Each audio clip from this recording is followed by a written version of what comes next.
গত 2 দিনের তুলনায় বন্যার পানি অনেকটাই কমছে। এই যে দেখতে পাচ্ছেন এই জায়গাটার মধ্যে কিন্তু 1 হাঁটু পরিমাণ পানি ছিল, তো এখন কিন্তু পানিগুলো চলে গেছে। তো এখানকার আশেপাশে যে বাড়িগুলো ছিল এখানকার মানুষজনের যাতায়াতে অনেক প্রবলেম হচ্ছিল যে বন্যার পানির কারণে, কারণ অনেক বেশি পানি ছিল। এগুলো দিয়ে মানুষ কিভাবে যাতায়াত করবে, এত বেশি পানি ছিল যে যাতায়াত করতে হলে কিন্তু ভিজতেই হবে। তো অনেকেই কিন্তু ভিজে ভিজে আসা যাওয়া করা লাগছে। তো এই মুহূর্তে কিন্তু পানির পরিমাণটা অনেক অনেক কমে গেছে, মানে টোটাল কথা এখান থেকে পানি চলে গেছে। তো এটার জন্য তো যারা আশেপাশে আছে তারা অনেক বেশি খুশি, আমরাও অনেক বেশি খুশি, কারণ পানি বাড়লে তো এটা নিয়ে অনেক বেশি চিন্তা আতঙ্কের মধ্যে মানুষ থাকে, তাই না? কি নাকি কি হয় পানির পরিমাণটা যাতে করে না বাড়ে সেটার জন্য সবাই দোয়া করতেছিল। পানিগুলো কিন্তু রাস্তা থেকে কমছে বা বাড়ির আশেপাশে থেকে কমছে, কিন্তু নদীর মধ্যে এখনো প্রচুর পরিমাণ পানি আছে। যে দেখেন এটা হচ্ছে ছোট নদী, ছোট নদীর মধ্যেও কিন্তু অনেক পানি এখনো। আর বড় নদীর কথা তো বাদই দিলাম, ওইখানে এখনো প্রবল স্রোত, কিন্তু তারপরেও সবাই আশা করতেছে যে পানি 1-2 দিনের মধ্যে একদম টোটালি চলে যাবে। তো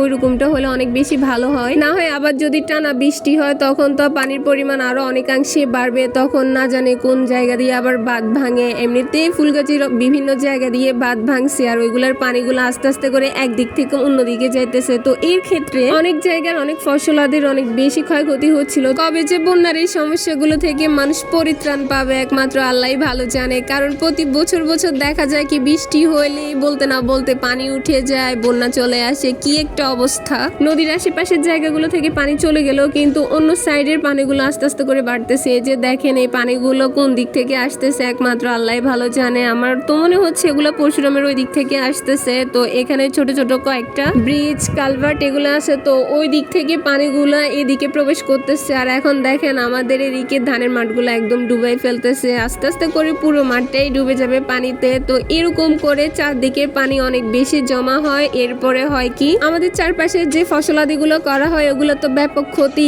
হয়। তো এগুলোর কথা আর কি বলবো। যাই হোক, এতদিনে ধানের মাঠ থেকে ধানগুলো নিয়ে গেছে, না হলে এগুলো সব এখন পানির মধ্যে ডুবানো থাকতো, তখন মানুষের আরো কত বেশি ক্ষতি হতো। এটা চিন্তা করলেও তো কেমন একটা লাগে, তাই না? মানে এমন একটা অবস্থা হয়েছে যে কয়েকদিন বৃষ্টি হলেই পানির সমস্যা, পানি এদিক থেকে আসতেছে ওই দিক থেকে আসতেছে, মনে হচ্ছে যে পানির সবগুলো শুধু আমাদের এদিকে আসি জমা হচ্ছে। এই যে দেখেন রাস্তার এই পাশেও কিন্তু পানি প্রচুর পরিমাণ এখনো আছে, এগুলো কোনো দিকে যাচ্ছে না। আমার মনে হয় যে এগুলো আরো 1 সপ্তাহের মতো এখানে থাকবে। আমাদের এদিকে এখনো কোনো বাঁধ ভাঙে নাই, তারপরেও এত পানি এগুলো যে কোথা থেকে আসতেছে কে জানে। যাই হোক, এখন এগুলো কবে যাবে এটা চিন্তা করতেছি আর কি সবাই। এগুলো চলে গেলে ভালো হয়, কারণ এখানে যত বেশি পানি থাকবে আবার বৃষ্টি হলে পানি বাড়ার সম্ভাবনা আরো বেশি অংশে থাকবে। অনেকেই বলেন যে কোথায় বন্যা হয়েছে, কই পানি উঠছে, তাহলে বন্যা যদি নাই হয় পানিগুলো কোথা থেকে আসলো, এগুলো কি তাহলে?